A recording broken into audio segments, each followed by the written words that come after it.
wabarakatuh. Sebelumnya izin memperkenalkan diri, nama saya Rizka Rosyana, NPM 2421020225, kelas E, Prodi Hukum Tata Negara, Fakultas Syariah. Di sini saya membuat tugas video untuk menuntaskan ujian tengah semester mata kuliah Ushul Fiqih dengan dosen pengampu Bapak Dr. Muhammad Irfan, SHI, MSE.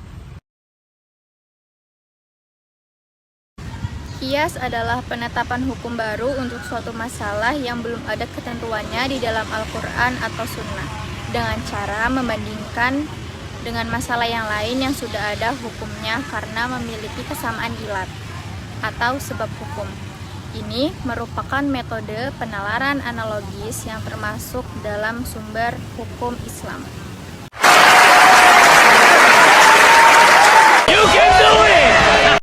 Qiyas secara etimologi yaitu berasal dari bahasa Arab yang berarti mengukur, membandingkan, atau menyamakan. Sedangkan qiyas secara terminologi yaitu menggabungkan dua peristiwa untuk menentukan hukum. Peristiwa pertama yaitu aslah, peristiwa yang memiliki ketetapan hukum dari dalil syara, Al-Quran atau As-Sunnah.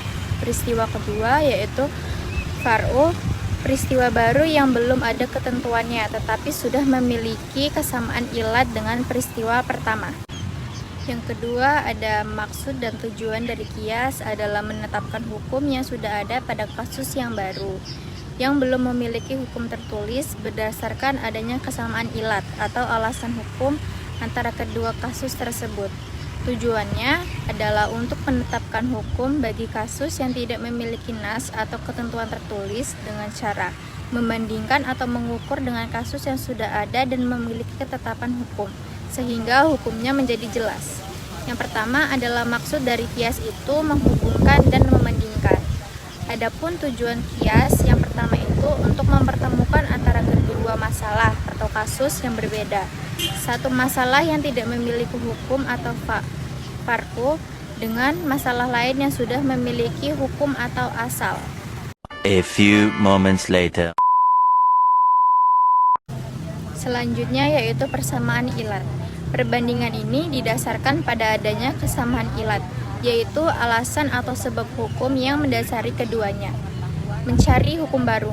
Qiyas tidak menetapkan hukum baru secara mutlak, melainkan menjelaskan hukum yang belum jelas atau tidak ada dalam teks atau nas, dengan cara mengadopsi hukum yang sudah ada pada kasus yang memiliki kesamaan ilat. Selanjutnya yaitu dasar hukum qiyas. Yang pertama ada Al-Quran, khususnya surat An-Nisa ayat 59, As-Sunnah dan Ijma', yaitu kesepakatan ulama. Al-Quran dan As-Sunnah menjadi dasar karena perintah untuk mengembalikan permasalahan yang tidak memiliki hukum jelas dalam nas atau teks kepada keduanya. Sementara Ijma' adalah sumber hukum Islam ketiga setelah Al-Quran dan Sunnah.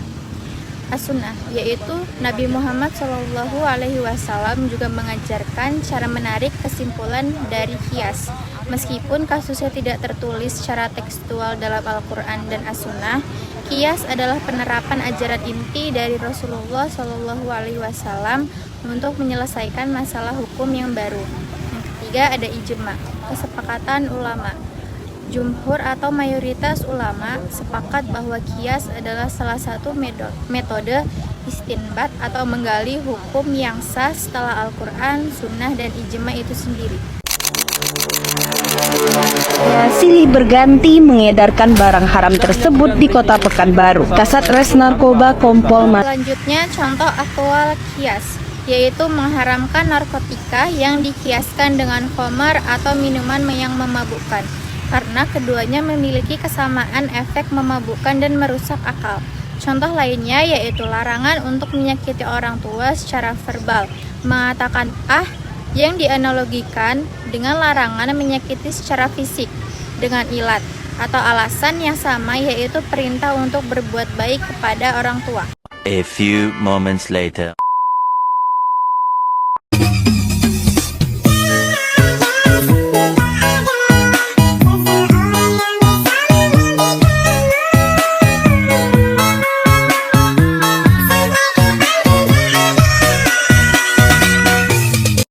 Jadi kesimpulan dari apa yang telah saya jelaskan yaitu metode penerapan hukum Islam untuk kasus baru yaitu fa'ru dengan cara membandingkan kasus tersebut dengan kasus yang sudah ada hukumnya atau aslu berdasarkan kesamaan alasan atau hukumnya ilat.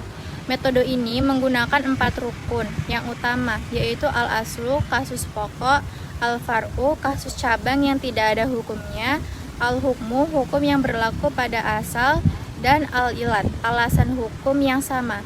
Qiyas juga berfungsi sebagai sumber hukum Islam yang memungkinkan penerapan hukum ke berbagai persoalan kontemporer yang tidak disebutkan secara eksplisit dalam Al-Quran dan hadis. Rukun-rukun qiyas yaitu yang pertama al-aslu, kasus yang sudah memiliki hukum yang jelas dalam syariat seperti Al-Quran dan hadis. Al-fa'ru, kasus yang belum memiliki hukum dan ingin ditetapkan hukumnya.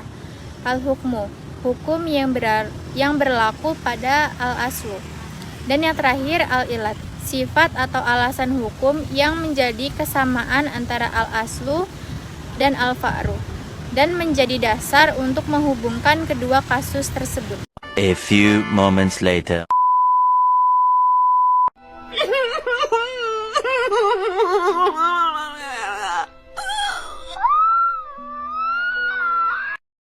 Kesimpulan yang terakhir, fungsi dan manfaat qiyas yaitu mengembangkan hukum Islam.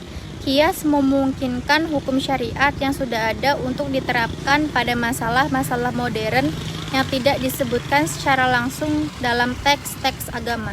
Yang kedua, menghadapi isu kontemporer. Metode ini sangat penting untuk menjawab persoalan-persoalan baru, seperti isu teknologi atau isu sosial yang berkembang di masa kini. Yang terakhir yaitu menjaga relevansi hukum. Dengan menggunakan qiyas, hukum Islam dapat terus relevan dan berfungsi dalam setiap zaman, tidak terbatas oleh ruang dan waktu. Sekian materi yang sudah saya jelaskan, semoga bisa bermanfaat dan dapat dipahami oleh teman-teman semuanya. Saya ucapkan terima kasih. Wassalamualaikum warahmatullahi wabarakatuh.